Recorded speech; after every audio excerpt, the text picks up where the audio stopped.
السلام عليكم ورحمة الله وبركاته. طلاب المعهد العالي لهندسة التكنولوجيا بكفر الشيخ، قسم هندسة الإلكترونيات والاتصالات الكهربية، الفرقة الثانية لائحة قديمة. أهلا بيكم في الجزء الثاني من محاضرة مايكرو بروسيسور EEC 2103. في الجزء اللي فات من المحاضرة اللي هو الجزء الأولاني كنا اتكلمنا عن جزء من تاريخ الكمبيوتر، وقلنا إن أول كمبيوتر كان هو الإنسان، لأن هو اللي كان بيقوم بالعمليات الحسابية كلها، سواء بقى بيعد على صوابعه أو الحجر أو كده.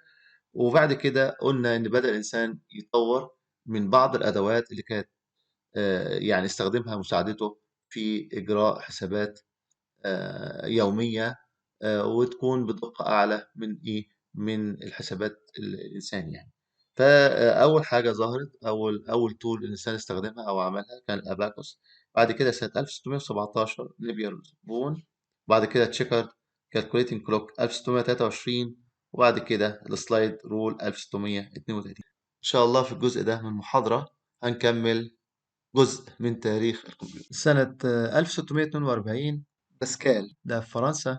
ده كان شاب عنده 19 سنة، حاول إن هو يساعد والده. كان والده ده جامع ضرايب، فساعده بإن هو فعلا عمل أول آلة حاسبة ميكانيكية. الآلة الحاسبة دي سموها باسكالين، وكانت هي بتجمع، وكمان أصبحت إنها بتطرح.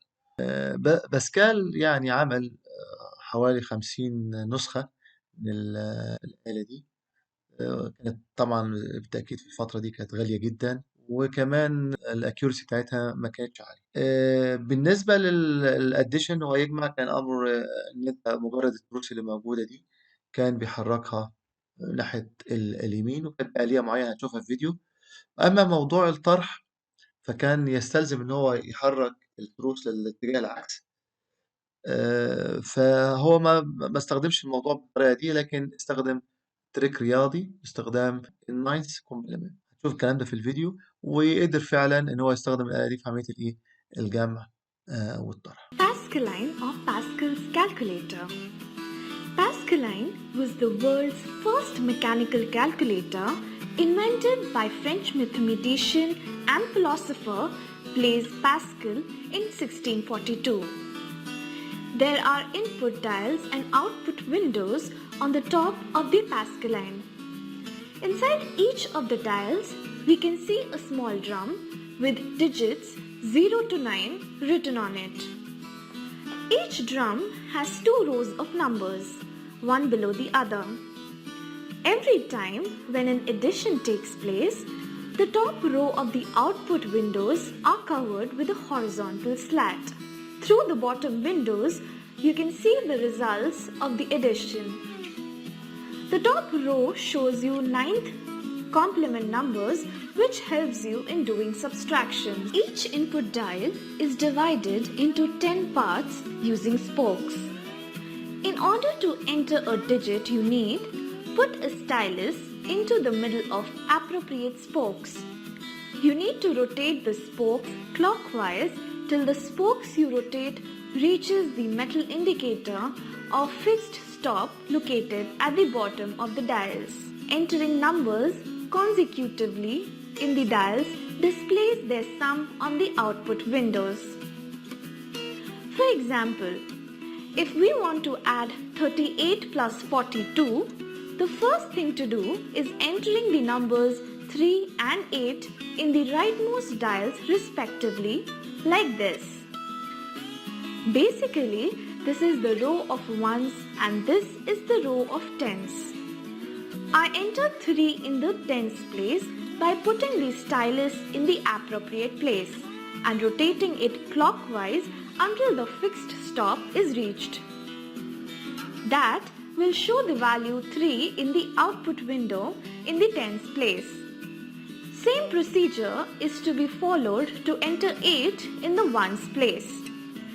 Put the stylus in the correct place and rotate the spokes until it shows 8 in the output window on ones place. To add 42 with 38, you have to dial 42 with 38 using the same procedure. In the tens place, we have 3. we need to add 4 to that. Move this fork near 4 clockwise till it reaches the fixed stop. That makes the value in the tens place 7.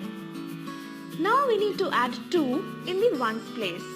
For that, rotate this fork near 2 till it reaches the fixed stop. That will make the value in the ones place 0, and it automatically adds 1 to the 7 in the tens place, making the value in tens place as 8. That happens because the value of 8 plus 2 is 10. The digit 0 stays in the ones place and carries the 1 to the tens place, making the value in the tens place as 8, which is 7 plus 1. Same like normal addition. So we got the value 80 in the Pascaline, and that is the right answer. In order to start a new series of addition or subtraction, you need to clear the value which is already stored in a Pascaline. The clearing is done by setting all the input values to 9 and adding 1 to the digit in the lowest order in the Pascaline. You can set all the dials to 9 by moving the marked spokes in each dial clockwise towards the fixed stop.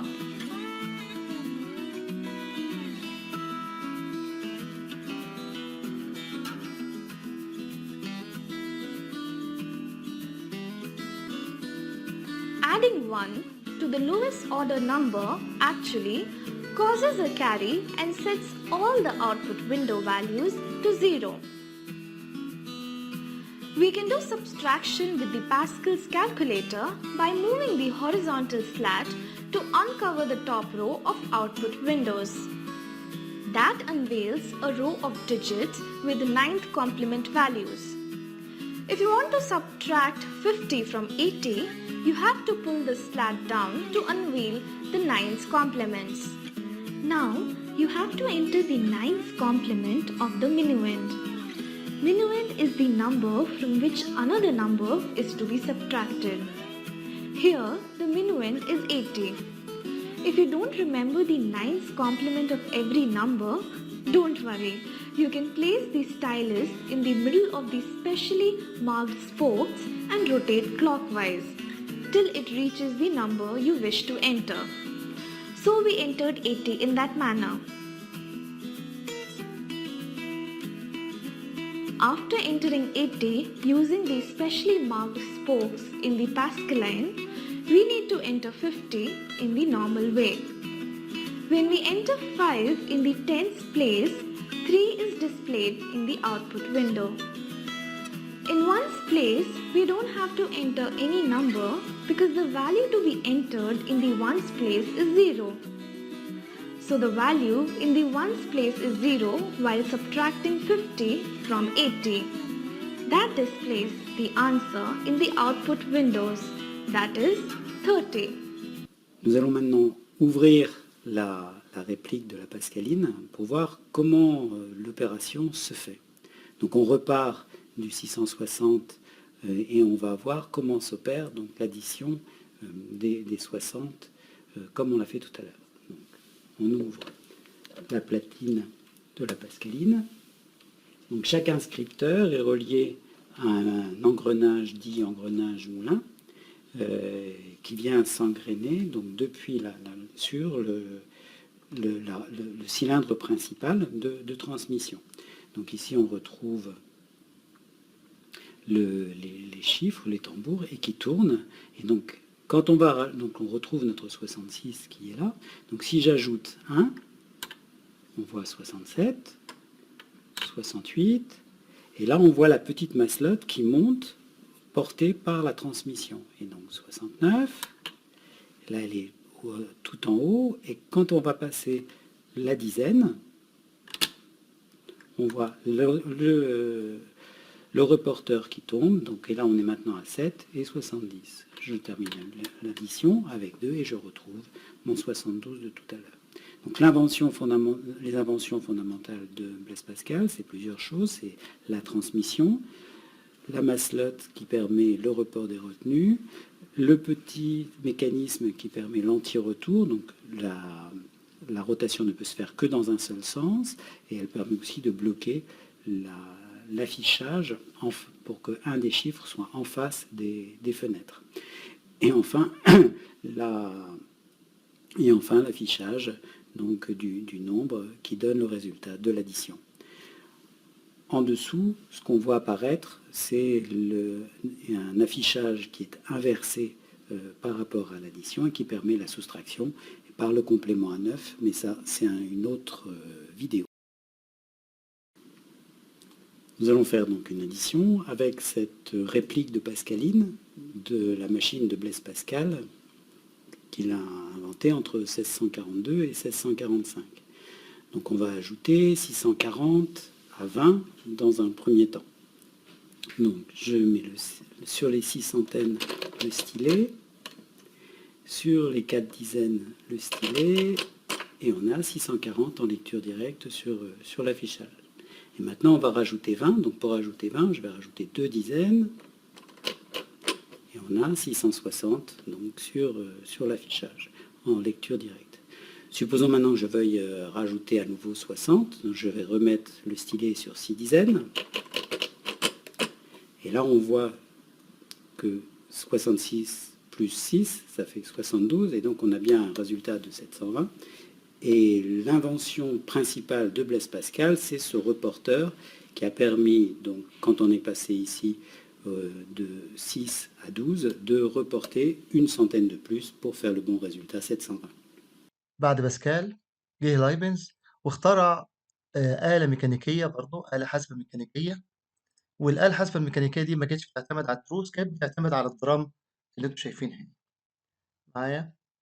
واستطاع لايبنز ان هو يعمل آلة حاسبة ميكانيكية زي ما تشوف في الفيديو، وسموها ستيب روكنر.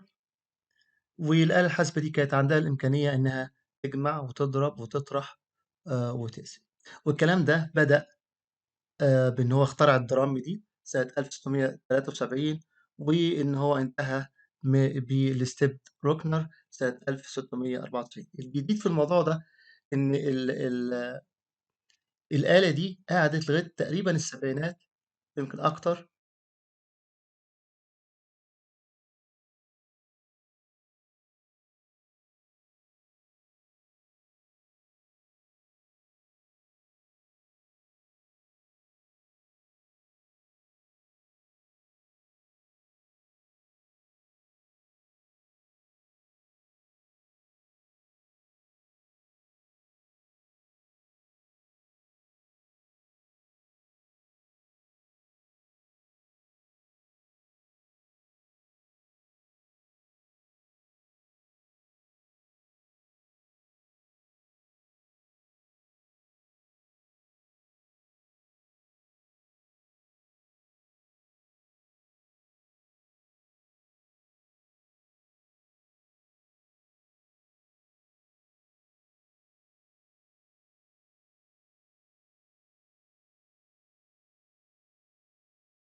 Alright, so this is my pinwheel mechanical calculator that I recently purchased online.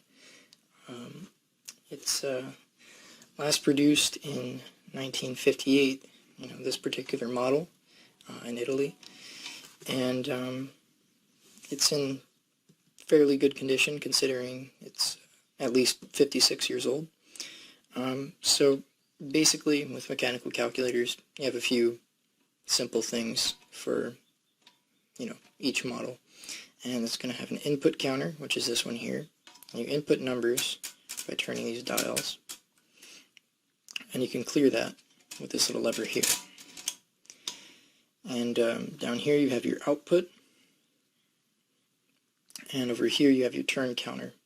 Now to reset that, pull this lever. It resets both of them.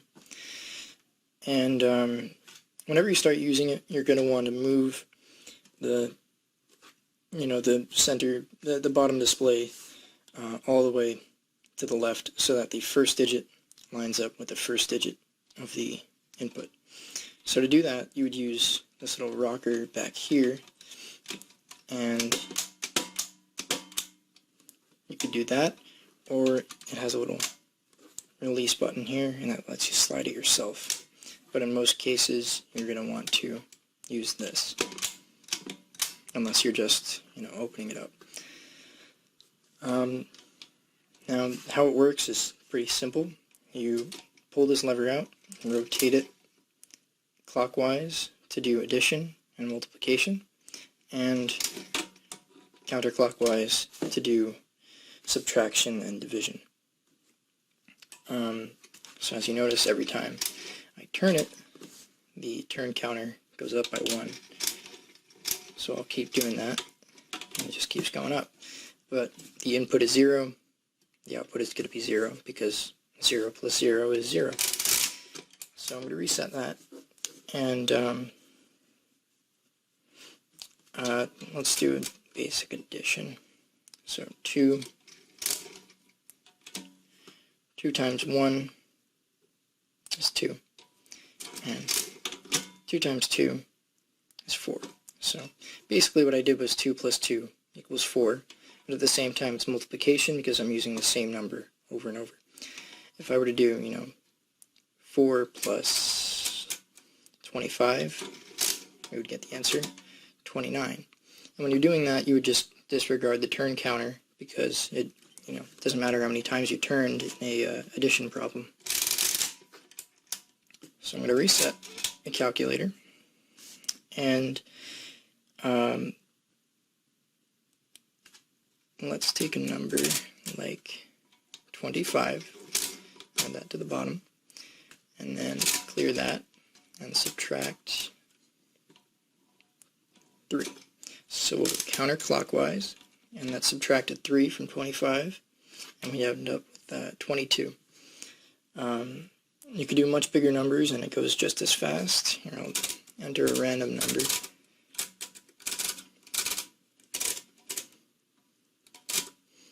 There we go.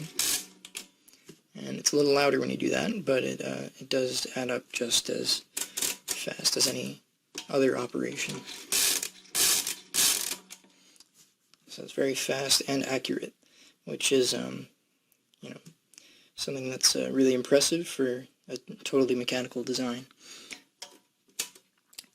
So just do a few more additions.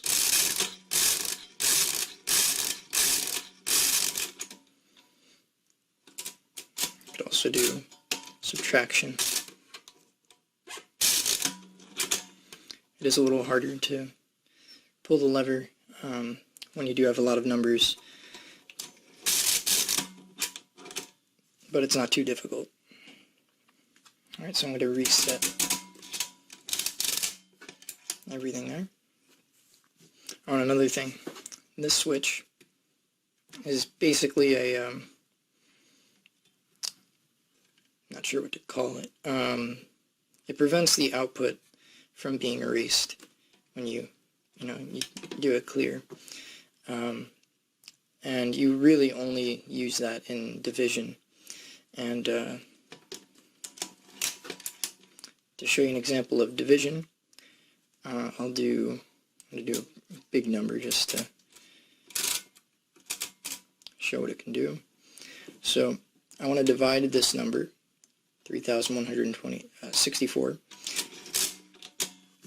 So I'm going to move it down there, and I want to divide that by 13. So I'm not going to do anything yet. I need to clear the turn counter, because in division, the turn counter is your output or your answer. So I'm going to lock the output and reset the turn counter. So now the turn counter is all zeros, and I'm dividing 3,164 by 13. So what you have to do is you move over until the first digit of the input lines up with the last digit of the first number, and you're just going to subtract. Now see what I did there? I'll roll back so you can see it again. I tried to subtract 13 from 3. So what that does is it goes to a negative number, and this can't do negatives, so it just shows all nines, and it makes a little bell sound. So when that happens, you just shift over like that, and then try again. Keep going until that dings, and then roll back and have it ding again. Then move over and keep going.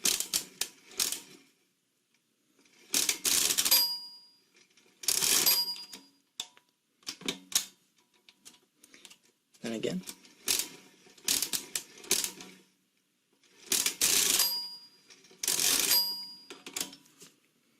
So now we get our answer over here. Now when you roll back counterclockwise, the numbers on the turn counter are red.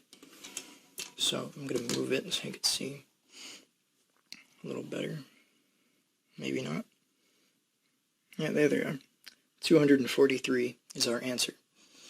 Now, that's not right because there is a remainder, and that is displayed on this counter here. So it's 243 with a remainder of 5. And those are the basic operations of the calculator, and that's pretty much all there is to it, and it could do the same operations you would do on a basic calculator. So that's it, and thanks for watching. بعد التطور اللي حصل في الآلات الحاسبة اللي هي الآلات الحاسبة الميكانيكية، جه جاكارد في 1801 عمل آلة نسيج عندها القدرة إنها تخزن الرسمة بتاعة النسيج اللي هيتنسج على كروت مثقبة punched wooden card، كروت خشبية مثقبة. الحقيقة إن التطور ده كان هو أساس الكمبيوترات الحديثة أو الحاسبات الحديثة اللي موجودة. إزاي؟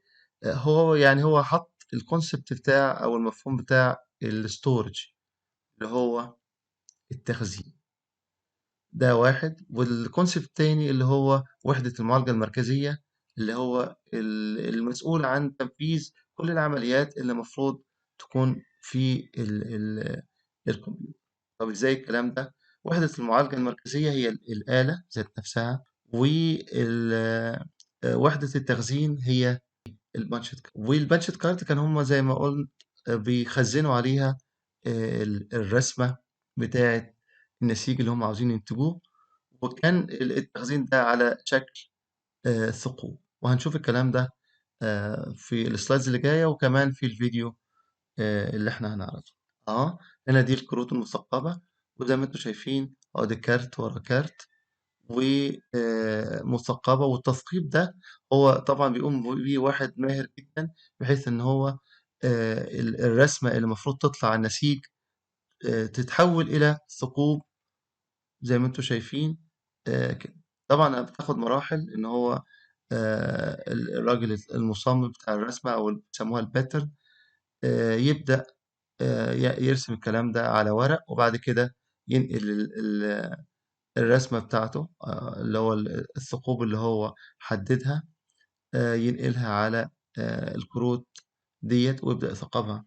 هي ديت برضو الآلة، وزي ما انتم شايفين الكروت موجودة.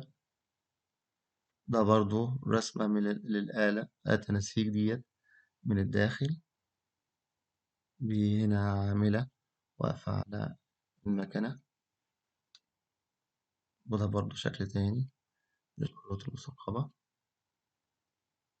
أهو. تمام، يبقى احنا نقدر نقول هنا إن جاكارد حط مفهوم أساسي لعلم الحاسب الآلي، اللي هو أو لتصميم الكمبيوتر، اللي هو وحدة المعالجة المركزية والستورج اللي هو وحدة التخزين. Today we are featuring 200 years old Jacquard Loom technology invented by Joseph Marie Jacquard, which uses the punch card technique to design the fabric. It was later adopted by a computer system. You can call Jacquard as the forefather of a modern-day computer. First, the fabric design is translated to graph paper. Then the design is transferred to the punch card by a skilled craftsman.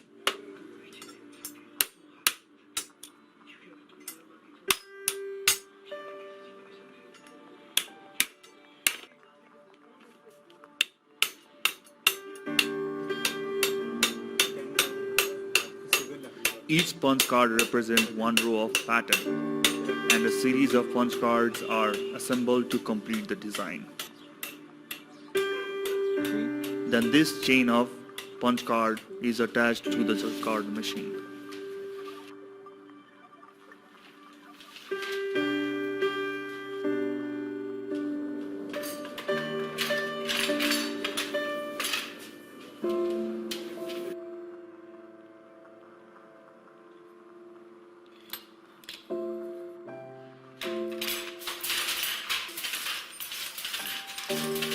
The holes in card select threads per pattern and allows the hooks to pass.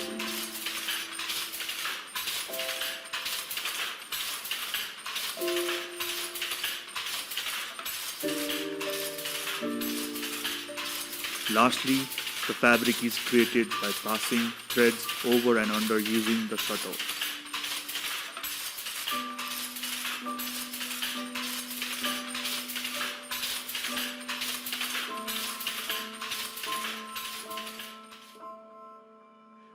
These are some of the patterns created here at Pascaline Studio. Since we are working with probably the last generation of Jacquard craftsmen in Nepal, here at Pascaline Studio we are keeping the authenticity of Jacquard tradition alive.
This is a mechanical Jacquard loom. This technology was developed in France in 1803 by a weaver named Joseph Marie Jacquard.